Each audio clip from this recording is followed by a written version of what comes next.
जब Britishers India आए थे ना, तो उन्होंने ये चीज़ देखी कि देश तो है ना रंगमंच है, धर्मों, जातियों, भाषाओं, संस्कृतियों का, और यहाँ एकता अगर बनी रही तो ब्रिटिश कभी राज नहीं कर पाएंगे।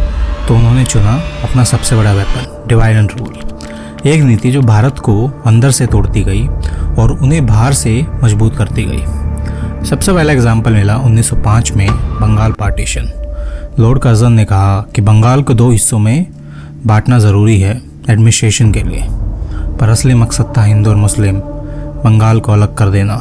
एक देश में पहली बार धर्म के नाम पर भूगोल बदल दिया गया। लोगों ने ऐसा विरोध किया, रैलीज, नारे, बाइकाट, स्वदेशी मूवमेंट चालू हो गया। पूरे देश एक हो गया।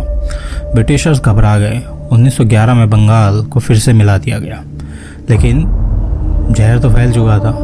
ब्रिटिश समझ चुके थे ये फॉर्मूला काम करता है। फिर आई दूसरी चाल, सेपरेट इलेक्टोरेट। 1909 में मुस्लिम इलेक्टर्स अलग कर दिए गए। 1932 में कम्युनल अवार्ड्स के थ्रू दलित्स को भी अलग इलेक्टर्स मिल गया। गांधी जी ने इस बात का विरोध किया और अनशन पर बैठ गए।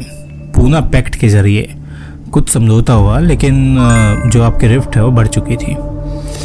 देश, धर्म और जाति के नाम पर बंधे अलग अलग चीज़ें आपकी बांटी जा चुकी थी।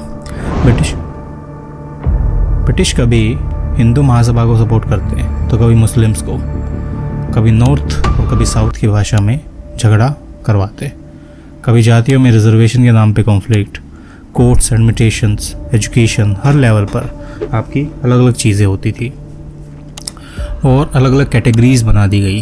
तो भारत के लोग एक दूसरे के विरोधी बन गए, बिना जाने कि असली दुश्मन कौन है। 1940 के दौर में कम्युनल राइट्स कम हो गए, और लेकिन जो के थे आपके राइट्स हैं वो काफ़ी आपके आम बन गए थे।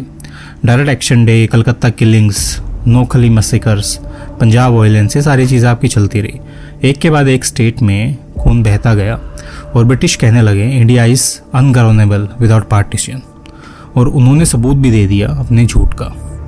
1947 में जब आज़ादी मिली तो पार्टीशन भी मिला। लाखों लोग मरे, करोड़ों रिफ्यूजी बने। ब्रिटिश क्वाइटली निकल गए यहाँ से, लेकिन एक बिखरा जख्मी भारत छोड़कर। डिवाइड एंड रूल अपना काम कर चुका था, पर यह कहानी सिर्फ पास्ट तक सीमित नहीं थी। आज भी जब हम टीवी खोलते हैं, रैली देखते हैं या इलेक्शन की भाषा सुनते हैं, वही डिवाइड एंड रूल का फॉर्मूला दिखाया देता है। कभी धर्म के नाम पर, कभी जाति के नाम पर, कभी भाषा के नाम पर, कभी रिलीजन के नाम पे, और सबसे ज़्यादा सोशल मीडिया पे यही चीज़। ब्रिटिश छोड़ गए भारत को और उनका सिस्टम नहीं गया। उन्होंने भारत को लोगों के बीच में एक दरार बना दी थी, और आज भी अगर हम उस दरार में गिरते हैं तो वो जीत जाते हैं, क्योंकि हमसे बेहतर तरीके वो हमें तोड़ने के सिखा के गए थे। ये डॉक्यूमेंट्री एक चेतावनी है। अगर हमने अपने फ़र्कों को नहीं समझा और एक साथ नहीं आए तो वो दिन दूर नहीं है, फिर से गुलाम बन जाएंगे। और जो डिवाइड एंड रूल है, आपकी बार कोई दूसरा ब्रिटिश होगा, अफगान्स होंगे, चाइना होगा, कोई और होगा, और यही चीज़ें हैं जो नया रंग, नए रूप के साथ आती है हर दिन।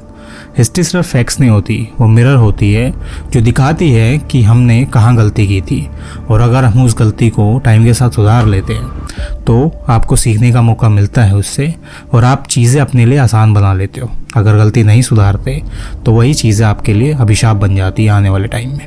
तो यही था रीज़न। अब मिलते हैं नेक्स्ट वीडियो में एक नई डॉक्यूमेंट्री के साथ। चैनल सब्सक्राइब कर दीजिए और वीडियोज़ को लाइक कीजिए अगर हमारा काम आपको पसंद आता है तो।